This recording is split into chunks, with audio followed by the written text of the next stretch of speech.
संबंध अकोला तालुक्याची ज्या नावाने ओळख आहे ते अध्यक्ष क्रांतिकारक रामोजी भांगरे या नावाभोवती जे तालुक्यात राजकारण चालू आहे त्याबद्दल मला सांगायचं असं आहे का बहुजन समाजाचे दोन एक शैलेश पांडे आणि नवले या दोन व्यक्तीवर अनावधानाने काही राजकीय मंडळींनी पोळी भाजून त्यांच्यावर अॅट्रॉसिटीचा गुन्हा दाखल केला।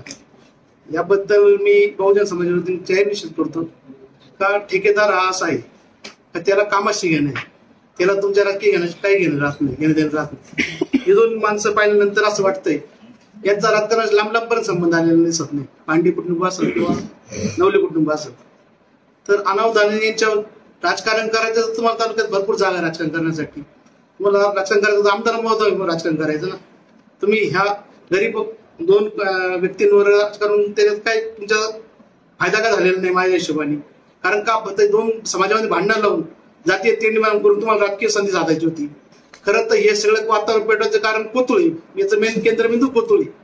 काय होतं तालुक्यात काही असलं कोतुळकरांनी उठायचं आपल्याला द्यायचं पत्रकार परिषद घ्यायची म्हणजे संबंध महाराष्ट्र जेवढं पत्रकार परिषद होत नसेल तेवढे आपल्या तालुक्यात होतात। मला असं वाटतं तालुक्याला राज्यात पुरस्कार दिला पाहिजे का सगळ्यात जास्त राज्यामध्ये पत्रकार परिषद घेणार आहेत आपला तालुका।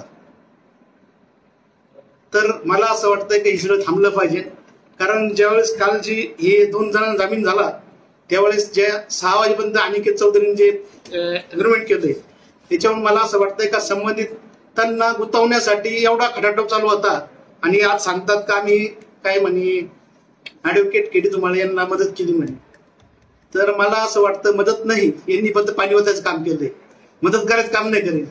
कारण जर मदत करायचं 3-3 दिवसातून झालीच नसती माझ्या हिशोबाने हिरिंग झाली नसती तर हे सगळं थांबवलं पाहिजे मला असं वाटतं। आणि गुन्ह्यागोंडाने तालुका नांदून दिला पाहिजे विकास कामांच्या बाबतीत मान्य केलं पाहिजे।